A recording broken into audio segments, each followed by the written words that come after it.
All right. Good morning, everyone. It is 8:18 in the morning of October 26th, 2022, and this is my pre-market strategy session.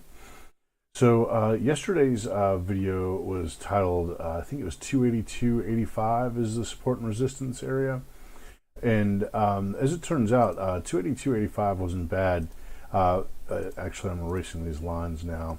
But in that video, I did point out actually that the range would be something more akin to this range right here. And it played out that way. If we look at yesterday's chart, that was a good spot, with Google earnings coming out and so forth. It does mark the top of this most recent leg up, which is about a 10% move here between the 13th of October to yesterday.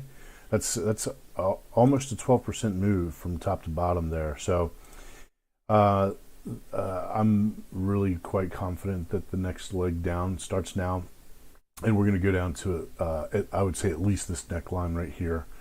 And that's how I'm playing it. So yesterday I did manage to average in to some short positions on the Qs in between this range right here, and now I'm just going to let it ride. I believe that for the next few days we will see a down leg after this 10% move up.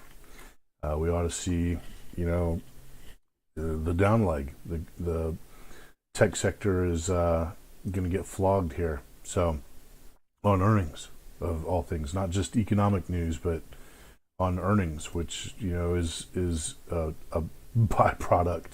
Earnings is a byproduct of the economic conditions that we're in. So I'm set to go probably now for the next couple of weeks. So interesting thing happening here on Bitcoin here.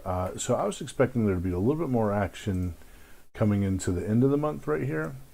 And of course, timing is everything in trading. I don't actually trade Bitcoin, so I don't actually have anything invested in this forecast other than just observation. So we're getting a little bit of a run up here. I think it's a run up before the next leg down. And I think that's all there is to it. I think that next leg down does still occur somewhere around October 31st.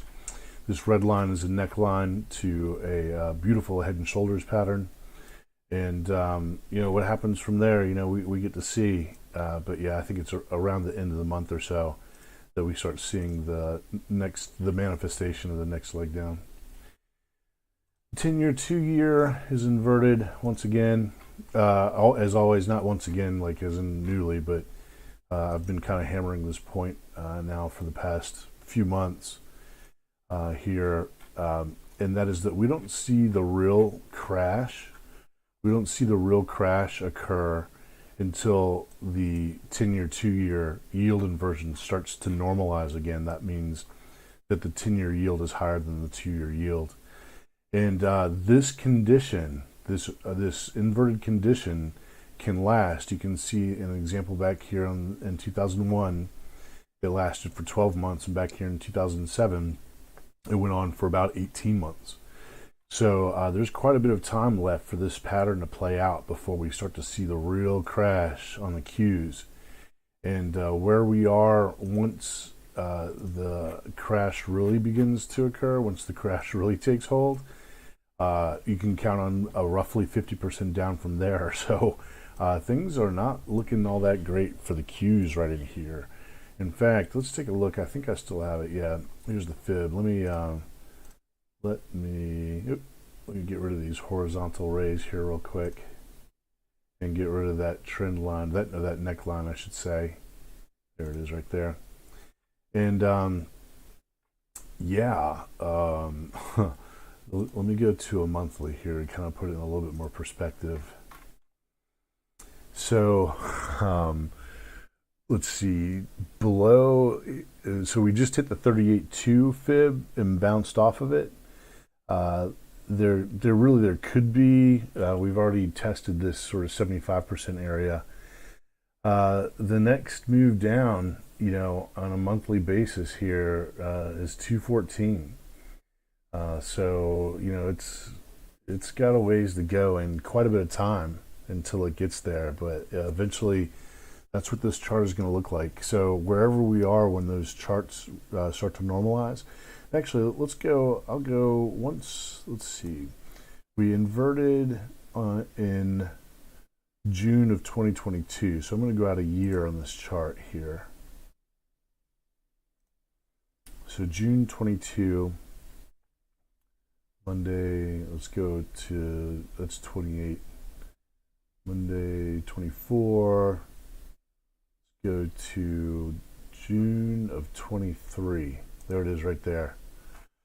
So right about this time frame, right in here, give or take 3 months, is when we'll start seeing this 261 get, we'll see it break down below 261 or so. And where we are at that point, once the yield curve starts to normalize again, another 50% down from there. That's long term, that's rather speculative, so on and so on. But yeah, we're headed into it, and we've already got a significant downturn heading into it. So things are looking, it's getting pretty creepy looking, that's for sure. So today, the level that I'm looking for today, I'm actually not even looking for a level. I'm in my shorts already, so I'm just going to let it ride. All right, everybody, good luck out there. Keep your wrists tight. Click like, share, subscribe, leave a comment, tap the bell, and I will see you at tomorrow morning's strategy session. I am out.